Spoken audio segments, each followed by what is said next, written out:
That was just a few hours ago. Powerful monsoon storms tearing through the valley tonight, cutting power to thousands of people and taking down trees just like that one. And this is the scene in downtown Phoenix earlier this evening. Dust swallowing up the buildings, rain pouring down. This storm made its way from southern Arizona all the way into the heart of Metro Phoenix. This is 12 News at 10. I'm Troy Hayden. I'm Mark Curtis. Thanks for joining us tonight. This Sky 12 video behind us is where the storm started, south of Santan Valley at around 6 o'clock. And it slowly made its way up I-10 into the Metro Phoenix area. And when it hit with a bang. We have team coverage for you tonight. Lindsay Riley is tracking the radar. Sean Rice out in our weather tracker. But let's start with Gabriela Becerra. And right now, you're in an area I can see behind you. Still no power, Gabby, knocked out by this storm.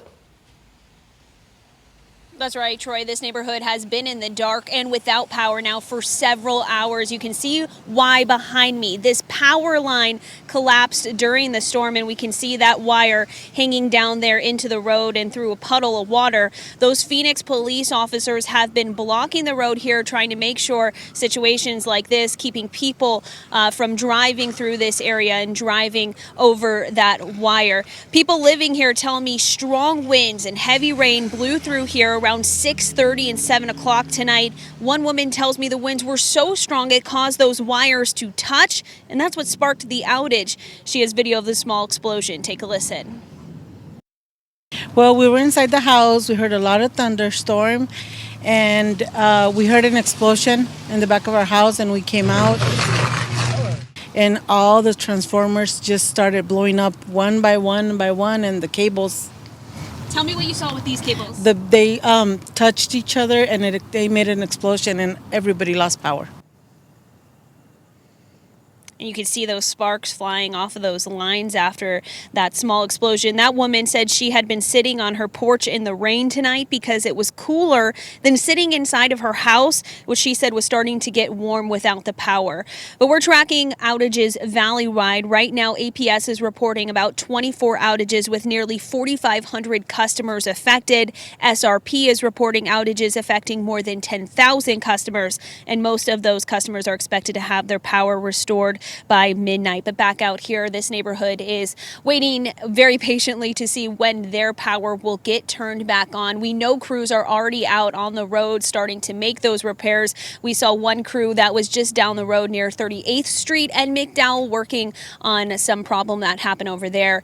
And the issues are really affecting a lot of businesses in the area as well. We just went down the road trying to go to a gas station, completely in the dark there, along with some of the stoplights. So if you're out on the roads tonight, be really careful and make sure you avoid any of road closures like this one, because you really don't want to drive through any of these live wires. But we're live in Phoenix tonight. Gabriela Becerra at 12 News. And really, hats off to those APS crews. They do 24 hours a day.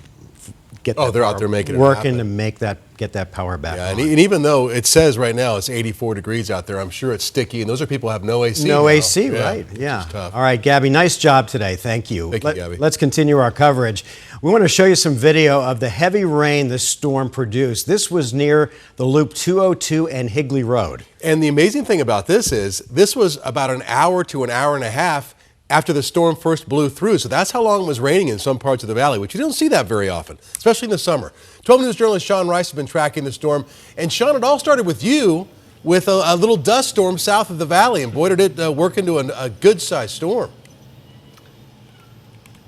Yeah, I feel like we've tracked every part of this storm here in the 12 News weather tracker this evening. At about 5 o'clock, we initially met the dust in Pinal County. We were in the Florence and Coolidge areas, and we were tracing, and really we're inside this dust storm as it was developing, picking up a lot of that dust in the agricultural fields in Pinal County as it made its way to the valley. We eventually made our way 10 to 15 miles south of the valley, right on Interstate 10. We got out of the car, and I want to show you some video of what it felt like and what we saw as that dust storm was approaching, and what it felt like to initially have that dust storm hit us. Take a look. There we go. I mean, this right here is when visibility gets really low. I mean, take a look at this. Yeah, it got very low there for a minute, and then it opens up. So right now it's not bad, but it's moving west. I mean, here it comes again. you can just see as you're driving in it, all of a sudden it picks up and it gets more difficult.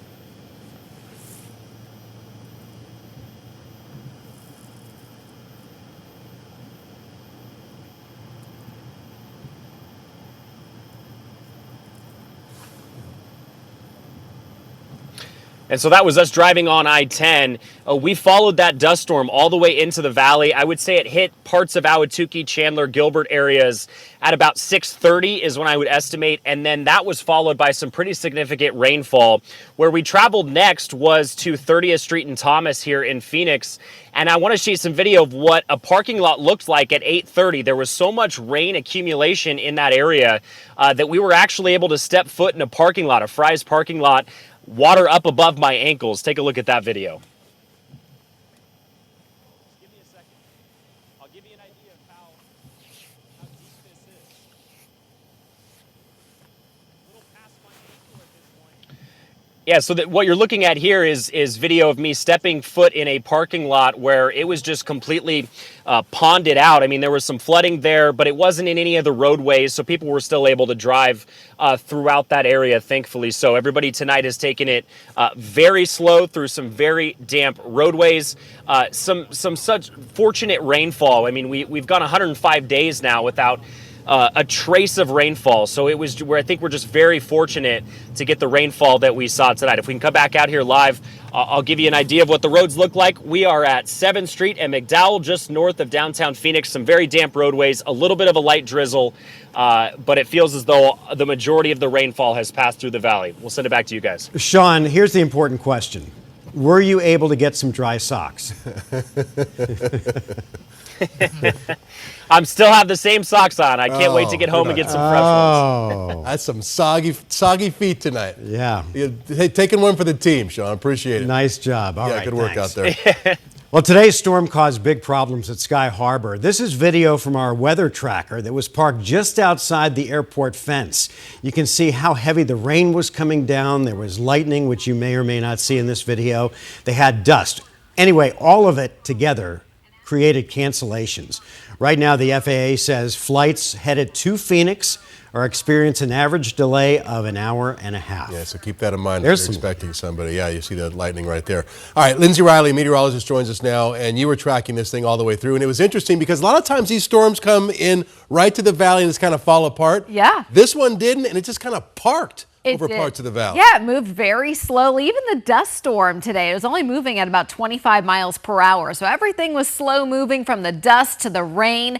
We still do have some very light shower activity across the valley. So the worst is over. We're not expecting any additional major rain accumulation overnight or any additional dust or anything like that. So things are really winding down for today. As you can see, a little bit of shower activity here and there, more along the lines of drizzle. A little bit heavier up toward Mojave and Yavapai County and even La Paz County. Still seeing a few thunderstorms as of 10:09. Southeastern Arizona closer to Wilcox and Safford, still seeing a few showers, but generally speaking, this is going to continue to wind down during the overnight, and we're going to do it all over again tomorrow. However, not so fast in the Phoenix metro. Here's a look at the hour by hour tomorrow. You can see a very small chance late afternoon, early evening on the order of 20%.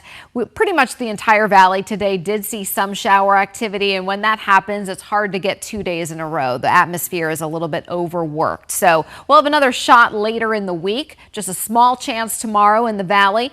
Up in Flagstaff, 4 to 6 p.m. That's when we peak tomorrow at about a 40% chance for a few showers and thunderstorms. And further east in Show Low by 2 p.m., a little bit earlier in the afternoon, 50%, peaking at 60% coverage by 4 o'clock in the afternoon. We have 6s on the monsoon meter, north and east, only a 2 here in the valley. Pretty low chance for the valley tomorrow, but that does increase, a significant increase, in fact. Later in the week, we'll talk more about those weather impact alert days heading our way in my full forecast. Mark. All right, Lindsay, thank you. As we continue to track monsoon storms, now's a good time to scan the QR code on your screen and download the 12 News app on your TV or your phone.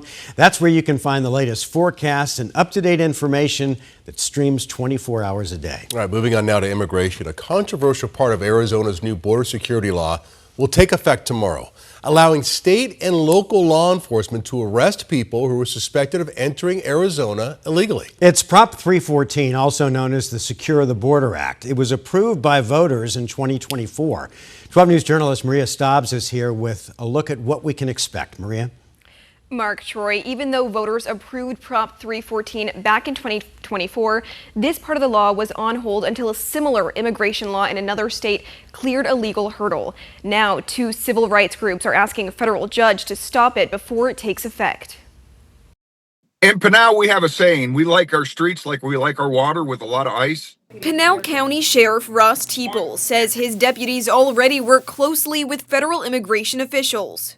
If we pull someone over for a lawful traffic stop and it becomes readily apparent that they are probably not in this country legally, ICE is there within minutes. Now, Prop 314 could give local law enforcement a new way to handle some immigration cases on their own. The law would make illegal entry into Arizona a state crime, allowing state and local officers to make arrests. You have to have probable cause, not just that they're in the country illegally. You have to have probable cause that they crossed at an illegal port of entry. Yavapai County Sheriff David Rhodes says the law would likely be enforced primarily in border communities. If you found people that were walking out in the desert, perhaps, and you followed their tracks and they were close to, they were nowhere near an actual international port of entry, that could be probable cause. But civil rights groups say the law could reach far beyond the border. The ACLU and ACLU of Arizona filed a lawsuit on behalf of the Florence Immigrant and Refugee Rights Project, arguing immigration enforcement is the federal government's responsibility,